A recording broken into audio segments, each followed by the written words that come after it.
Hello students. तो आज से हम लोग एक नया चैप्टर स्टार्ट कर रहे हैं जो फिजिक्स का ही चैप्टर है। पिछला वाला इलेक्ट्रिसिटी था और नेक्स्ट हमारा है लाइट, रिफ्लेक्शन एंड रिफ्रैक्शन। ठीक है, तो लाइट के बारे में हम लोग पढ़ेंगे। जो बेसिक चीज़ें हम लोगों ने पिछले क्लासेस में भी पढ़ी थी, क्लास 6, 7, 8 तक, वही चीज़ें रिवाइज थोड़ा सा करेंगे। देन हम लोग रिफ्लेक्शन पे आएंगे। इसके बारे में भी इंट्रोडक्शन आप क्लास 8 में पढ़े होंगे, है ना। तो उसको पढ़ेंगे, फिर उसके बाद थोड़ा एडवांस में चलेंगे, जो लेटेस्ट चीज़ें ऐड हुई हैं उस पर आएंगे। तो सबसे पहले चलिए लाइट के बारे में पढ़ते हैं कि लाइट क्या है। तो लाइट के बारे में अगर बात किया जाए तो सबसे पहले है लाइट एक तरह का एनर्जी का फॉर्म, एनर्जी का या ऊर्जा का रूप। So it is a form of energy, energy का एक रूप है। ठीक है, ये सभी जानते हैं। और ये कई सारे एनर्जी के फॉर्म में परिवर्तित भी हो सकता है। जैसे सारे एनर्जी के सोर्सेज होते हैं वो किसी न किसी फॉर्म में ट्रांसफॉर्म होते रहते हैं, कन्वर्ट होते रहते हैं। ठीक, तो लाइट एनर्जी भी हीट एनर्जी में, इलेक्ट्रिकल एनर्जी में भी कन्वर्ट किया जा सकता है by using different kind of appliances, है ना। तो वो चीज़ हो गई। तो लाइट एक एनर्जी का फॉर्म है। ठीक है, लाइट जो है एनर्जी का एक फॉर्म है। दूसरा क्या है, दूसरी इसकी बेसिक प्रॉपर्टी क्या है कि लाइट जो है वो क्या करता है, लाइट हमेशा कौन सा पाथवे फॉलो करता है, it follows straight path. Straight path, light हमेशा सीधा चलता है ना। पहला तो हो गया एनर्जी का सोर्स है, दूसरा स्ट्रेट पाथ में चलता है। तीसरा जो इसका बेसिक प्रॉपर्टी है, जिसको हम लोग दूसरे पे भी लिख सकते थे, that is it help us to see the और to see beautiful world around us, है ना। हमारे चारों तरफ जो भी चीज़ें, वर्ल्ड का मतलब है चारों तरफ जो भी चीज़ें हो, लिविंग हो, नॉन लिविंग हो, कुछ भी हो, उसको देखने के लिए हम लोग को क्या चाहिए, लाइट चाहिए, है ना। तो लाइट एक एनर्जी का सोर्स है और लाइट की हेल्प से हम चीज़ों को देख पाते हैं, है ना, विजुलाइज कर पाते हैं।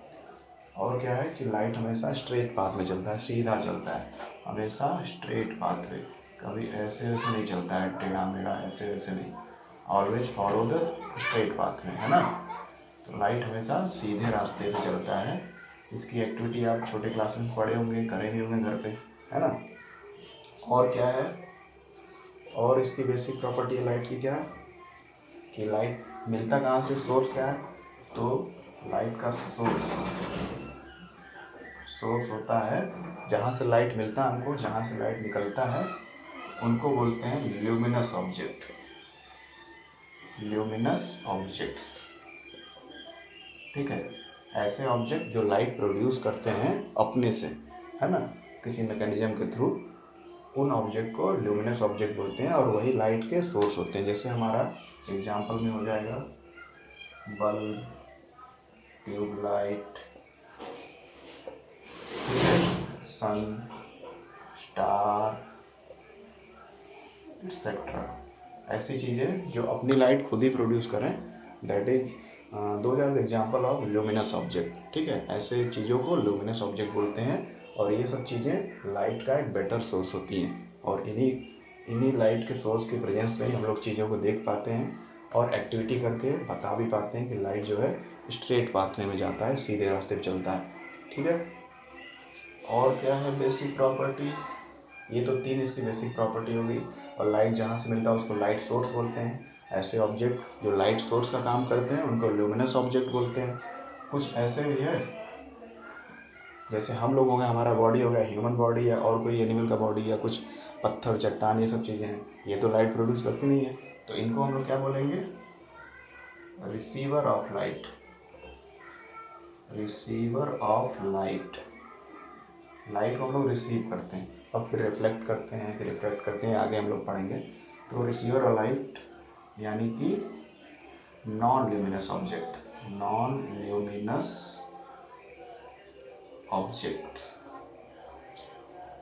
ठीक है, ऐसे ऑब्जेक्ट जो लाइट प्रोड्यूस ना करें लेकिन दूसरे ऑब्जेक्ट की लाइट के प्रेजेंस में, यानी उसकी लाइट हमारे पड़ेगी, जैसे बल्ब का लाइट मेरे चेहरे पर पड़ रहा है या बोर्ड पे पड़ रहा है, तो बोर्ड पे लिखा हुआ आपको दिख रहा है ना।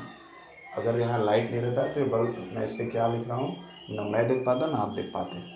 तो ये बोर्ड एक तरह का नॉन लिमिनस ऑब्जेक्ट हो गया, ऐसे दीवार भी एक नॉन लिमिनस हो गया, ऐसे ही ये मेटल का चीज़ ये भी नॉन लुमिनस हो गया। तो ऐसी चीज़ें जो लाइट प्रोड्यूस ना करें लेकिन किसी और लाइट सोर्स के प्रेजेंस में, यानी लुमिनस ऑब्जेक्ट के प्रेजेंस में वो दिखें, ऐसे ऑब्जेक्ट को नॉन लुमिनस ऑब्जेक्ट बोलते हैं। ठीक, तो ये लाइट से रिलेटेड कुछ बेसिक चीज़ें हो गई, है ना। और क्या हो सकता है, तो ये कुछ बेसिक प्रॉपर्टी लाइट की होगी। ओके, अब हम लोग चलते हैं थोड़ा सा इसके आगे बढ़ते हैं। लाइट को तो समझ में आ गया, ये सब चीज़ें हम लोग पहले से पढ़ते आ रहे हैं, सेम चीज़ें यहाँ दी गई हैं, इसमें कोई बेसिक प्रॉपर्टी में चेंज तो होना नहीं है। आगे हम लोग देखेंगे रिफ्लेक्शन, कि रिफ्लेक्शन क्या है। Okay, so these are the some basic properties of light. Okay, तो नॉन ल्यूमिनस ऑब्जेक्ट में वो सभी चीज़ें आएंगी जो लाइट प्रोड्यूस नहीं करती हैं, लेकिन लाइट के प्रेजेंस में दिखती जरूर है ना। और ये भी नहीं है कि सारे के सारे ऑब्जेक्ट ल्यूमिनस हैं या सारे के सारे ऑब्जेक्ट नॉन ल्यूमिनस हैं। घर में, रूम में बल्ब मेरा ल्यूमिनस है, बाकी सारी चीज़ें नॉन ल्यूमिनस हैं, क्योंकि बाकी सारी चीज़ें बल्ब के लाइट के प्रेजेंस में दिख रही हैं। तो इस तरह से कैटेगराइज कर सकते हैं आप चीज़ों को। देन लाइट तो हो गया, लाइट के बारे में समझ लिए। अब समझना है कि हाँ, रिफ्लेक्शन, लाइट का रिफ्लेक्शन, लाइट का रिफ्लेक्शन। ओके, अब ये रिफ्लेक्शन क्या होता है। Reflection means it is the phenomena of bouncing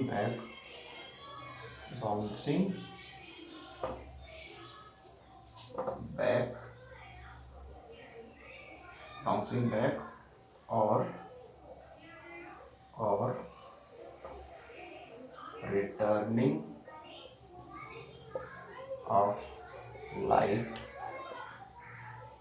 after striking any surface।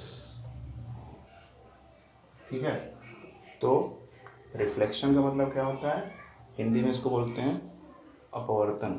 ठीक है, परावर्तन, अपवर्तन, इस तरह का कुछ शब्द होता है। और सिंपल भाषा में अगर कहा जाए तो लाइट रेज जा रही हैं और वो बाउंस कर जा रही हैं, बाउंस बैक यानी वापस आ जा रही हैं। वापस मतलब कितने एंगल से, वो अलग अलग कंडीशन पर डिपेंड करेगा, सरफेस के स्मूथनेस वगैरह पे डिपेंड करेगा, बट लाइट जा रही है और टकरा के वापस आ रही है ना, वापस आ रही है। उस फिनोमेना को हम लोग क्या बोलते हैं, रिफ्लेक्शन बोलते हैं। क्लियर। तो bouncing back of light, it is the phenomena of bouncing back और रिटर्निंग ऑफ। बाउंसिंग बैक लिख सकते हैं आप, या रिटर्निंग बोल सकते हैं कि लाइट जा रही है सरफेस से, किसी भी ऑब्जेक्ट के सरफेस से टकरा के रिटर्न हो रही है या बाउंस बैक हो रही है। इसी फिनोमेना को, इसी प्रोसेस को रिफ्लेक्शन बोलते हैं। ठीक है, ओके। जैसे मान लेते हैं कि ये मेरा लाइट का एक सोर्स है, मान लेते हैं ये कैंडल है,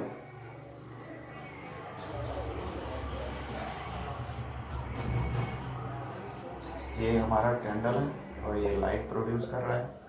ठीक, और यहाँ पे क्या हो रहा है, तो यहाँ पे कोई ऑब्जेक्ट है मेरा। ठीक, यहाँ पे कोई ऑब्जेक्ट है। अब यहाँ से लाइट जो आ रही है, लाइट रेज, वो सीधी जा रही है। लाइट रेज तो हमेशा सीधे ही फ्लो करती हैं। ठीक है, तो ये लाइट रेज सीधी जा रही हैं, सरफेस से टकरा रही हैं, और टकराने के बाद वो कहीं डिफ्लेक्ट हो जा रही है। डिपेंड करता है सरफेस के स्मूथनेस पे, ये चीज़ याद रखना है।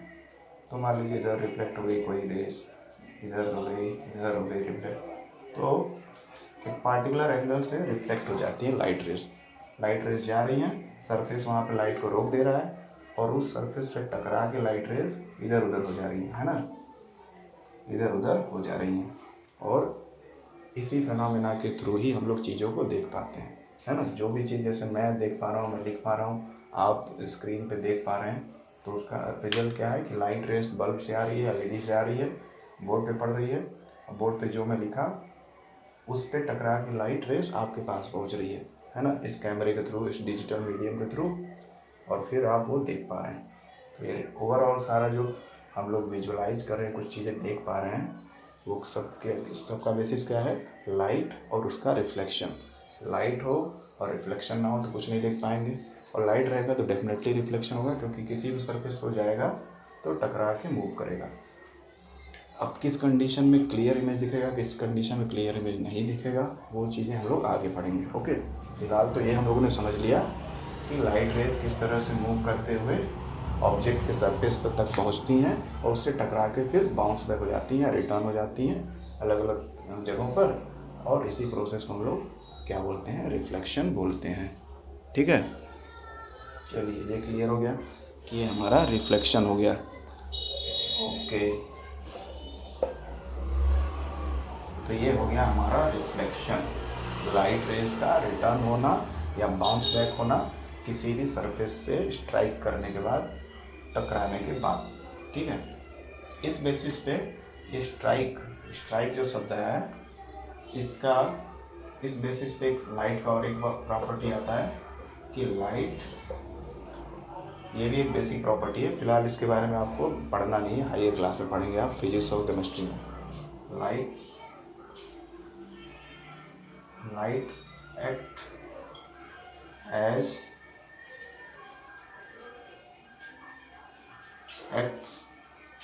both as a particle and as a wave।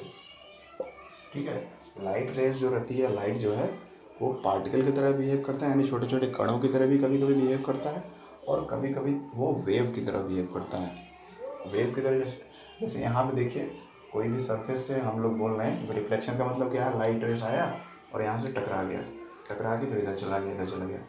तो कोई चीज़ टकरा के इधर उधर कब होता है, जब वो पार्टिकल हो, कोई कण से बना हो, छोटे से छोटे कण से बना हो, है ना। तो यहाँ पे इस फिनोमेना में, रिफ्लेक्शन फिनोमेना में क्या दिख रहा है हमको, लाइट का पार्टिकल नेचर दिख रहा है, यानी ऐसा लग रहा है कि लाइट जो है बहुत सारे मिलियन ट्रिलियंस या उससे भी ज़्यादा संख्या के पार्टिकल से मिलकर बनी है, और जहाँ भी कोई चीज़ उसको रोक रही है उससे टकरा के निकल जा रही है। लेकिन लाइट रेस का वेव नेचर भी है, यानी वो वेव्स की तरह भी मूव करती है। ठीक है, क्योंकि लाइट रेस बहुत सारी चीज़ों के थ्रू आर पार हो जाती है, उसमें कई सारे रेडिएशन होते हैं, आप जानते होंगे, है ना। तो वो बॉडी के आर पार भी चली जाती है, तो वहाँ पे जब पूरी बॉडी को ही पार कर जा रही है तो ऐसा लग रहा है कि वहाँ उसमें कोई पार्टिकल है ही नहीं, इसलिए वो कोई मीडियम उसको चाहता नहीं, कहीं भी चली जा रही है लाइट रेस, है ना। तो लाइट का बिहेवियर दोनों तरफ से होता है, पार्टिकल की तरह भी और वेव की तरह भी। ये दोनों चीज़ों के बारे में आप पढ़ेंगे हायर क्लास में, क्वांटम फिजिक्स या क्वांटम केमिस्ट्री में, है ना। उसमें इन चैप्टर्स में ये काफ़ी बड़े और डिफ़िकल्ट चैप्टर होते हैं, उसमें डिटेल में आपको समझाया जाएगा कि कैसे लाइट रेज पार्टिकल की तरह और वेव की तरह, दोनों की तरह बिहेव करती है। जैसे हम लोगों ने क्लास 8 में पढ़ा था कि जो साउंड वेव होती हैं वो कुछ इस प्रकार से मूव करती हैं, उनका माना जाए वेव्स का मूवमेंट तो कुछ इस प्रकार से होता है, ये 0 पॉइंट होता है, और कभी वेव्स ऊपर की तरफ जाती है पॉजिटिव टर्मिनल की तरफ, तो कभी कभी वो नीचे की तरफ जाती हैं, और इस तरह से मूवमेंट होता रहता है। तो लाइट भी एक तरह से वेव नेचर में इसी तरह से मूव करती रहती हैं, और वो पार्टिकल की तरह भी बिहेव करती हैं। तो दोनों ही प्रॉपर्टीज़ लाइट में है। ठीक है, जैसे अब लेंस के बारे में पढ़ेंगे आप, तो लेंस के केस में क्या होगा, लाइट एक तरफ से दूसरी तरफ निकल जाएगी, है ना, एक तरफ से दूसरी तरफ निकल जा रही है, तो वहाँ पे क्यों नहीं टकरा के लाइट आई, तो वहाँ पे कुछ वेव नेचर दिख रहा है। ऐसे बहुत सारे फिनोमेना है जहाँ से बताया जा सकता है कि लाइट पार्टिकल की तरह भी बिहेव करती है और वेव्स की तरह भी बिहेव करती है। ठीक, तो ये हो गया हमारा रिफ्लेक्शन, और हम लोगों ने एक और प्रॉपर्टी भी समझ ली लाइट की, चौथी प्रॉपर्टी या पांचवी जो हम लोगों ने स्टार्टिंग पढ़ी थी, कि light act both as a particle and as a wave. Okay, ठीक है, ये हो गया। उसके बाद हम लोग चलते हैं रिफ्लेक्शन का, तो डेफिनेशन समझ में आ गया। ये सारी चीज़ें हम लोग पढ़ चुके हैं, ये ओवरऑल केवल हमारा रिवीजन चल रहा है। नेक्स्ट हमारा टॉपिक है रिफ्लेक्शन का लॉ। रिफ्लेक्शन फिनोमेना तो होता है, कैसे होता है वो भी समझ गए, लेकिन कई सारे रिसर्च वर्क हुए उस पर, और उसके बाद कई सारे साइंटिस्टों, फिजिसिस्ट जो थे, फिजिक्स के फील्ड के महान लोग या मतलब टैलेंटेड लोग, उन्होंने कई सारी एक्टिविटी करके एक कॉमन व्यू दिया, एक कॉमन ओपिनियन दिया, और उसी को हम लोग लॉ ऑफ रिफ्लेक्शन बोलते हैं। क्या बोलते हैं? Law of reflection. Law of reflection, law of reflection. ठीक है, तो ये क्या है लॉ ऑफ रिफ्लेक्शन? और इस पर सबकी सहमति थी, सभी ने इसको एक्टिविटी किया, और कॉमन एक जस्टिफिकेशन, कॉमन एक पॉइंट पे है, सभी का मतलब निष्कर्ष या कंक्लूजन एक ही था। तो क्या था उसी को समझते हैं। ये भी हम लोगों ने पिछले क्लास में मतलब लोअर क्लासेस से पढ़ लिए हैं, एक बार रिवाइज कर लेते हैं। मान लेते हैं कि ये हमारा कोई प्लेन सरफेस है और उस पर पेंटिंग हुई है। ठीक है, एक साइड में पेंटिंग हुई है, जैसे एक मिरर जैसा ही बिहेव कर रहा है। ये हमारा मिरर है। ठीक, ये मिरर है, और इस मिरर पे स्केल की सहायता से एकदम स्ट्रेट लाइन अटैच कर देंगे, just like a normal maths में आपको पढ़ाया जाता होगा। नॉर्मल वो लाइन होती है जो किसी भी प्लेन सरफेस के एकदम परपेंडिकुलर हो, यानी इसके बोथ साइड जो एंगल बने, अगर आप प्रोट्रैक्टर की सहायता से उसको मेजर करेंगे तो बोथ साइड 90 डिग्री आना चाहिए, क्योंकि स्ट्रेट लाइन का जो एंगल होता है 180 होता है। स्ट्रेट लाइन को इक्वली काट रहा है तो बोथ साइड 90 डिग्री आनी चाहिए। ठीक है, तो हमने क्या किया, एक कोई मिरर ले लिया सीधा पेंटेड एक साइड से, और यानी प्लेन मिरर है ना, कोई सरफेस है, किसका सरफेस है? प्लेन मिरर का। तो ये प्लेन मिरर हो गया, और ये हमारा नॉर्मल हो गया। एक हमने स्ट्रेट लाइन ड्रॉ कर लिया with the help of scale, और मेजर कर लिया कि बोथ साइड 90 डिग्री सही से आ रहा है कि नहीं। ठीक, उसके बाद देखा गया, और उसके बाद हम लोगों ने क्या किया, कोई छोटा सा लाइट का सोर्स लिया, कुछ भी ले सकते हैं, कोई टॉर्च का लाइट या फिर कोई एलईडी छोटा सा उसका लाइट, तो उसकी लाइट रेज उसे पड़ा दी। तो मान लेते हैं यहाँ से लाइट रेज आ रही है ना, ये लाइट रेज आ रही है यहाँ से, कोई सोर्स है वहाँ से लाइट आ रही है। ठीक, और यहाँ पे पढ़ने के बाद वापस दूसरी तरफ निकल जा रही है। ये थोड़ा टेढ़ा हो गया। ठीक है, तो ये लाइट रेस आ रही है, लाइट रेस निकल रही है, यानी ये रिफ्लेक्ट हो रही है ना। तो ये क्या रे हो रही है? इंसिडेंट्स हो रही है। इंसिडेंट का मतलब होता है किसी पॉइंट पर लाइट रेस जब स्ट्राइक करती है तो उस तरह के लाइट रेस को इंसिडेंट रेस बोलते हैं। तो ये हमारा कौन सा रे है? ये हमारा जो रे है ये है इंसिडेंट रे। ऐसी रे जो सरफेस पे जाकर स्ट्राइक कर रही है, टकरा रही है। ठीक है, इसको स्मॉल आई से भी रिप्रेजेंट किया जाता है। और ये जो रे है स्ट्राइक करने के बाद रिफ्लेक्ट हो जा रही है। ठीक है, तो ये हमारा कौन सा रे है? Reflected ray. रिफ्लेक्टेड रे, ये हमारा रिफ्लेक्टेड रे हो गया। यहाँ से लाइट टकरा के वापस जा रही है। ओके, और इसको हम लोग स्मॉल आर से रिप्रेजेंट करते हैं। अब नॉर्मल और इन रेस के बीच का जो एंगल बन रहा है, इधर वाले साइड को हम लोग बोलते हैं एंगल ऑफ इंसिडेंस। वो एंगल जिस पे इंसिडेंट रे हमारे नॉर्मल से एंगल बना रही है ना, उस एंगल, जिस एंगल से इंसिडेंट रे हमारे प्लेन और नॉर्मल के बीच में एंगल बना रही है, that is known as incident angle. और ये दूसरा जो है रिफ्लेक्टेड रे और नॉर्मल के बीच में जो एंगल बन रहा है, that is angle of reflection, इसको आर से लिख रहे हैं। ठीक है, तो एक सिंपल सा फिगर है ये। ओके, इसमें तीन चीज़ें हैं, incident ray, reflected ray, normal, और ये हमारा प्लेन मिरर है, एक तरफ से पॉलिश्ड है, और जो चिकना सरफेस है जिससे लाइट स्ट्राइक हो रही है, उस तरफ से लाइट का पूरा फिनोमेना ये हो रहा है। ओके, तो ओवरऑल सभी रिसर्चर्स ने जब ये सारा एक्टिविटी किया तो उन्होंने पाया, क्या पाया? कुछ कॉमन पॉइंट्स पाए। पहला कॉमन पॉइंट्स क्या था? उन्हीं पॉइंट्स को एक यूनिवर्सल लॉ ले लिया गया, समझ लिया गया, क्योंकि ये हर कंडीशन में एक ही जैसे बिहेव करते हैं। लाइट का जो रिफ्लेक्शन फिनोमेना है ये इसी पाथवे पे फॉलो होता है। यही सारी चीज़ों को सभी लोगों ने जस्टिफाई किया। इसी को एक लॉ बना दिया गया है ना, एक नियम बना दिया गया फिजिक्स का कि लाइट इसी तरह से बिहेव करती है और इसी तरह से इसका रिफ्लेक्शन होता है। ठीक, तो पहला पॉइंट क्या है, आप देख रहे होंगे, ये मेजर करके देखा गया प्रोटेक्टर की सहायता से कि angle of incidence, angle of incidence is equal to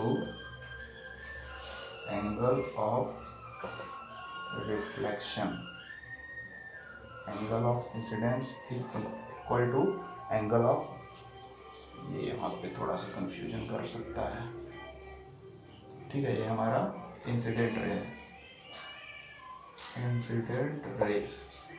ठीक, तो पहला क्या कॉमन पॉइंट देखा गया, जितने भी लोगों ने इस पे वर्क किया, इसको लैब में एक्टिविटी करके परफॉर्म किया, तो यही पाया कि एंगल ऑफ, जो एंगल से लाइट गिर रहा है, जो एंगल बन रहा है नॉर्मल और लाइट रेज के बीच में, वो एंगल और बाद में जिस एंगल से लाइट रे रिफ्लेक्ट हो रहा है, दूर चला जा रहा है टकरा कर, वो दोनों ही एंगल का वैल्यू हमेशा ही सेम रहता है, चाहे वो सरफेस कोई भी हो।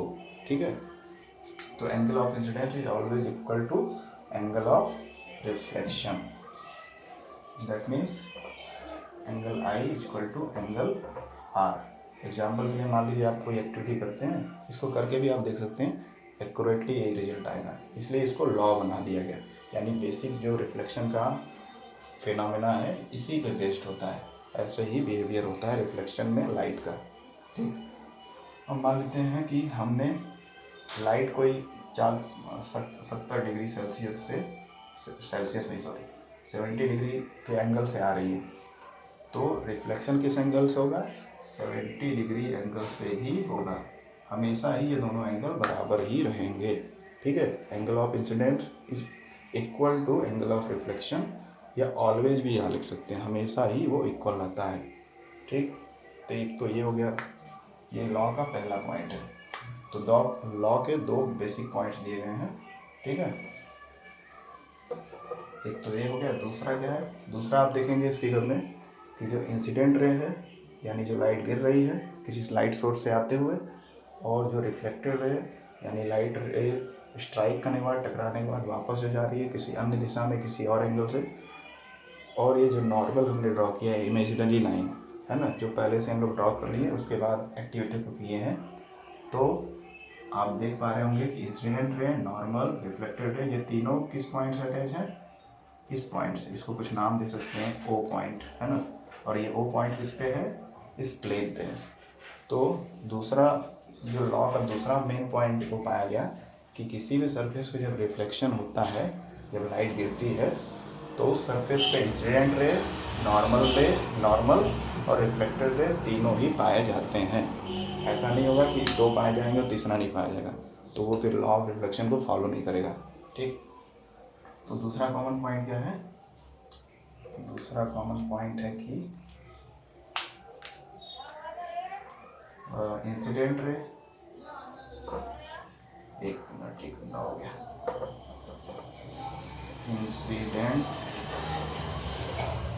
Incident ray, normal, reflected ray, reflected ray,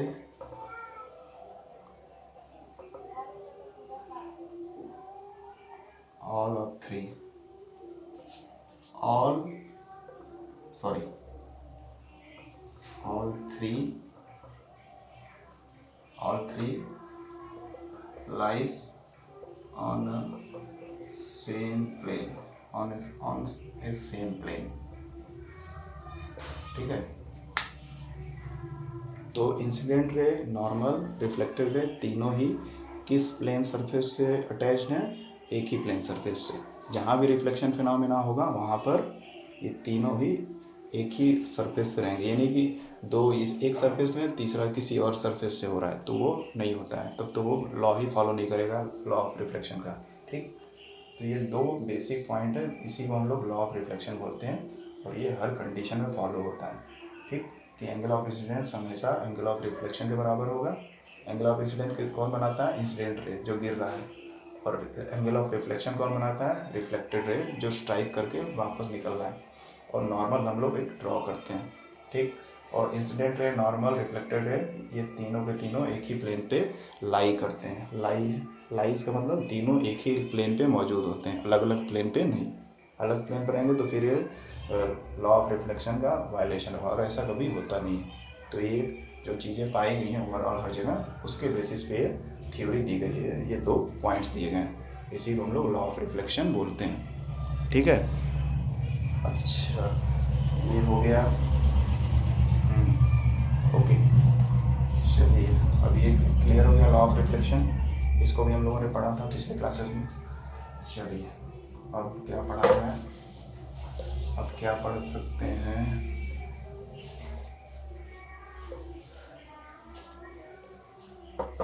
law of reflection हो गया। उसके बाद थोड़ा सा प्लेन मिरर के बारे में पढ़ते हैं, ज़्यादा हमको पढ़ना नहीं है, बहुत ही थोड़ा सा। और फिर नेक्स्ट क्लास में हम लोग नेक्स्ट वीडियो में कर्व मिरर के बारे में पढ़ेंगे, ठीक है, कर्व मिरर।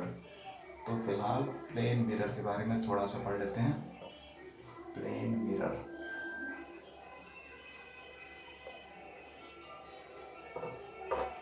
प्लेन मिरर जो हम लोग अक्सर यूज करते हैं अपने चेहरे को देखने के लिए, बाल बनाने के लिए, या ब्यूटी के लिए, डेकोरेशन के लिए, है ना। तो प्लेन मिरर का काफ़ी सारा यूज है, हाउस होल्ड, घरों में, बाथरूम में लगाया जाता है। मंजन ब्रश करते समय भी उसको देखते रहते हैं। तो प्लेन मिरर को प्लेन क्यों बोलते हैं? क्योंकि एकदम प्लेन होता है, उसका जो रिफ्लेक्टिंग सरफेस एकदम प्लेन है, स्ट्रेट होता है, कहीं से भी आड़ा टेढ़ा नहीं होता है ना। तो कहीं से भी आड़ा टेढ़ा वो नहीं होता है। और एक साइड पे पेंटिंग होता है, अगर पेंटिंग ना रहे तो लाइट तो पूरा पास हो जाएगा। तो पेंटिंग से क्या होता है, लाइट के पार्टिकल्स रुक जाते हैं और रिफ्लेक्ट कर जाते हैं, और फिर वही रिफ्लेक्ट करके हमारा चेहरा फिर दिखता है ना। जैसे ये बोर्ड पे आप देख पा रहे हैं, तो बल्ब से वो लाइट आ रही है, एलईडी बल्ब से लाइट यहाँ पड़ रही है, यहाँ से फिर आपके यहाँ पे डिजिटल मीडियम से होते हुए आँख तक पहुँच रही है और आप देख पा रहे हैं। तो यहाँ भी वही रिफ्लेक्शन फिनोमेना है। तो रिफ्लेक्शन से ही हर चीज़ को हम लोग देख पा रहे हैं, है ना। बिना रिफ्लेक्शन के कोई भी ये फिनोमेना हो पाना मुश्किल है, यानी हम लोग कुछ भी देख नहीं पाएंगे। Reflection must be there, then only we can see the object. और अगर लाइट है तो रिफ्लेक्शन होगा, that is the basic property of light. कि लाइट है तो स्ट्राइक करेगा ऑब्जेक्ट से, और स्ट्राइक करेगा तो हमको वो चीज़ दिखेगा, ठीक है। और उस केस में हमारी आंखें सही हो तब, ठीक। तो हम लोग प्लेन मिरर के बारे में पढ़ रहे थे। ये हमारा एक प्लेन स्ट्रेट मिरर है, एक तरफ से पॉलिश्ड, और उसमें क्या हो रहा है कि मान लेते हैं यहाँ पे मान लेते हैं कैंडल, ये कैंडल बनाते हैं।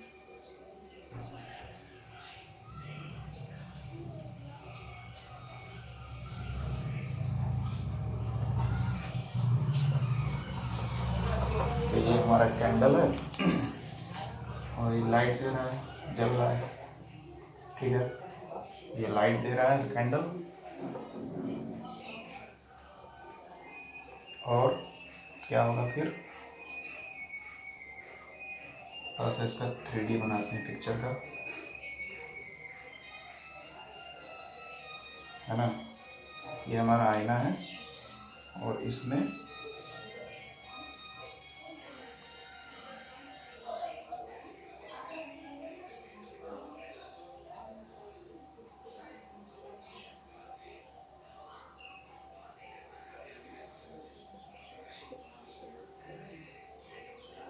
तो क्या हो रहा है, ये हमारा मिरर है, प्लेन मिरर, प्लेन मिरर। इसमें हो क्या रहा है कि लाइट रेस यहाँ से निकल रही हैं, जा रही हैं। बहुत सारी लाइट रेस होती हैं, लेकिन सबको ड्रॉ नहीं कर सकते हम लोग। कन्वीनियंस के लिए, सुविधा के लिए कुछ लाइट रेस को ड्रॉ करके हम लोग समझ सकते हैं कि कैसे लाइट रेस उस पाथवे, स्ट्रेट पाथवे को फॉलो करते हुए इस रिफ्लेक्टिंग सरफेस तक या स्मूथ सरफेस तक पहुंचती है ना। तो यहाँ से लाइट रेस आई, फिर यहाँ पे टकराई इसके सरफेस से, इस कांच के प्लेन सरफेस से, पीछे की तरफ से वो पॉलिश्ड है। फिर लाइट रेस क्या आई, वापस यहाँ पर आई, यहाँ से टकरा के आई इसमें, ठीक है। फिर इसी का इमेज इसमें दिख रहा है, तो हमको जलता हुआ कैंडल दिखेगा, या हम खड़े हैं उसके सामने तो वो दिखेगा, है ना। तो ये कुछ चीज़ें होती हैं। ओके, तो ये हो गया। इसके बाद एक मिनट,